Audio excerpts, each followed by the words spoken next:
Hi folks, Mayor Kevin Davis, another installment of the Mayor's Zoom Interview Lounge. Today I'm going to be talking to some of the staff who work in the City Clerk's department. And that's probably the department that I work most closely with. So I'm really pleased to have three staff from the Clerk's department, starting with Tanya. Tanya is the City Clerk, Director of Clerk Services. And Tanya has had that position now since February 1st.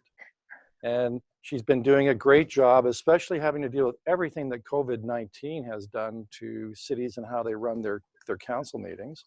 And then we also have Chris. Chris is the Deputy City Clerk Manager of Legislative Services. We'll hear what that's about in a minute. And then we have Julia. Julia is the Council and Committee Services Coordinator. And you'll see each of them. I'm sure they look like famous personalities to you because you see them every Tuesday night. They kind of rotate helping council and committee of the whole. Tanya, why don't you tell us what has been the biggest challenge for your department and your staff to meet with COVID-19 and the restriction on public gatherings and everything that has done to your department? We quickly moved from being able to be in person to not being able to see anyone. So the biggest challenge and change for us was transitioning to a virtual world of doing something we were very comfortable doing in person. That came with needing to learn how to use a new platform.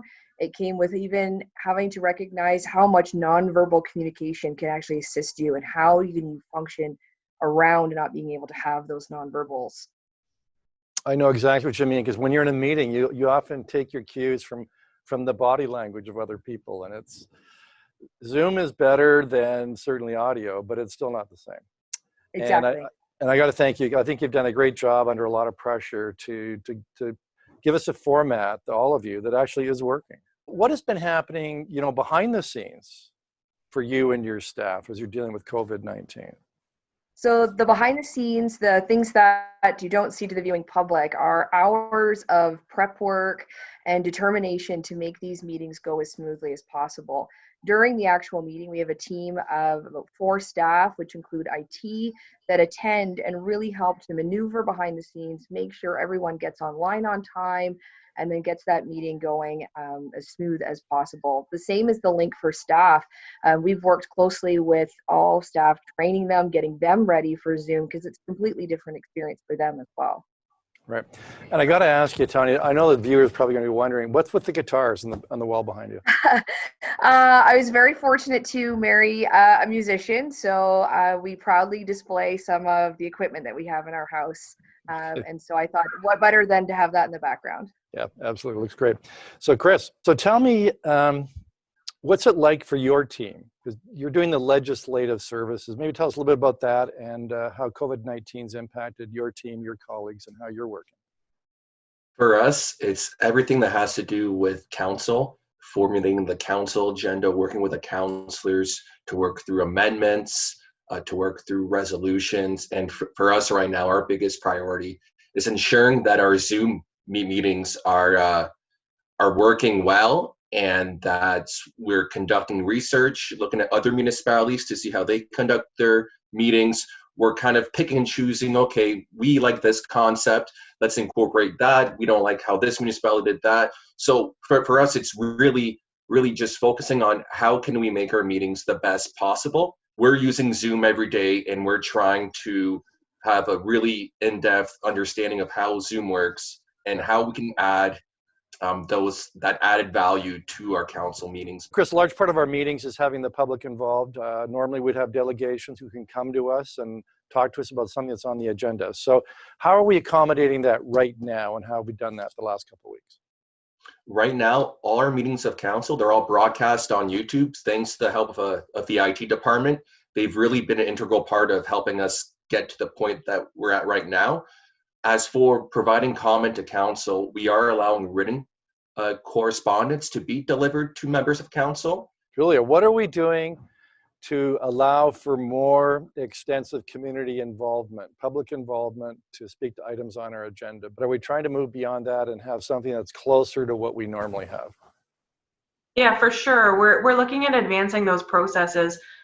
We have a very involved city. The members of our city are persons who want to come and want to speak and have that conversation with the members of council. So right now what we're thoroughly working on is looking at a delegation process where we can actually have those persons either call in, or even better, actually have them as part of the Zoom meeting itself, which would allow, it would be a registration as a delegation, but it would give them that opportunity to have that their face in front of council, and then as well for council to have more of an opportunity to speak with them.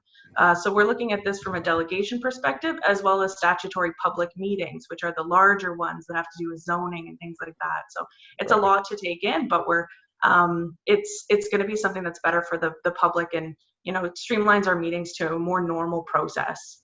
Right. So when do we think that might roll out? Let's call it virtual participation of the public. When do you think we'd be able to do that, or at least start trying to do it?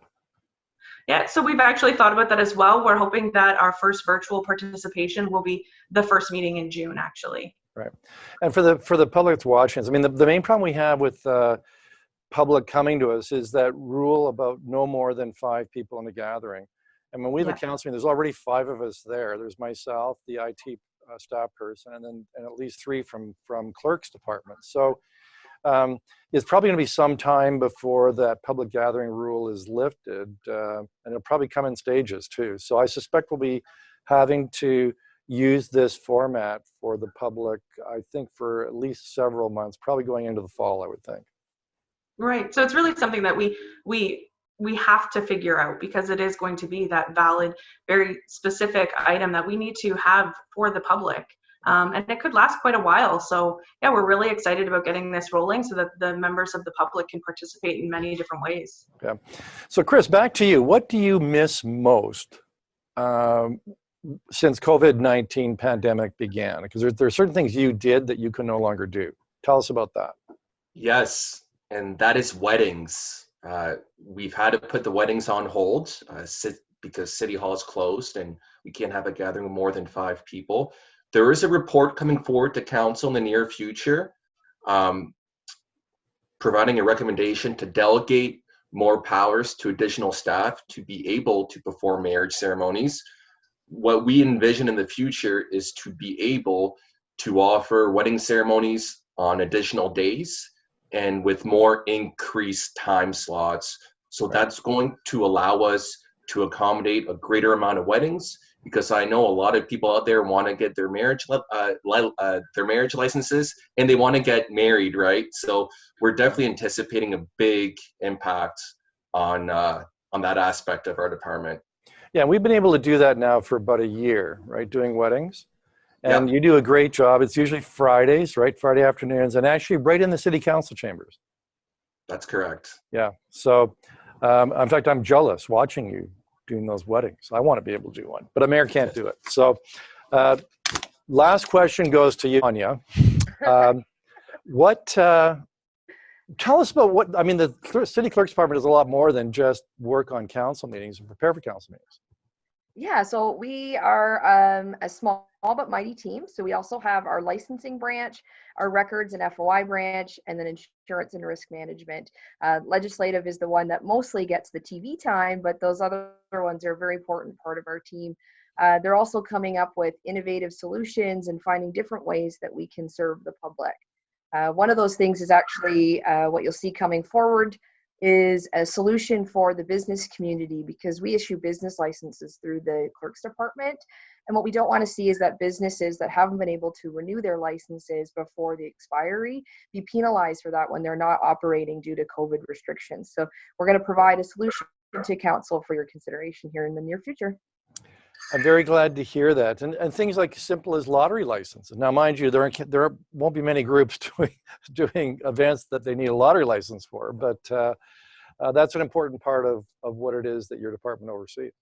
It is, and we're actually still seeing a few lottery licenses trickle in for some things, like, for example, the hospital runs one out of their facility. So they still have visitors and individuals at the hospital wanting to buy. So our team's been very creative in finding ways that we could still administer those programs for the community. Right. Well, look, I want to thank all of you. I mean, you're the 3 staff next to our CEO that I work most closely with. I really enjoy the working relationship we have. And I really want to thank you for everything you do for me and for council. It's I really appreciate that service, and hopefully now the public better understands some of the other things that you do. So have a great weekend, and thanks for being in the Mayor's Zoom lounge. Thanks for having us.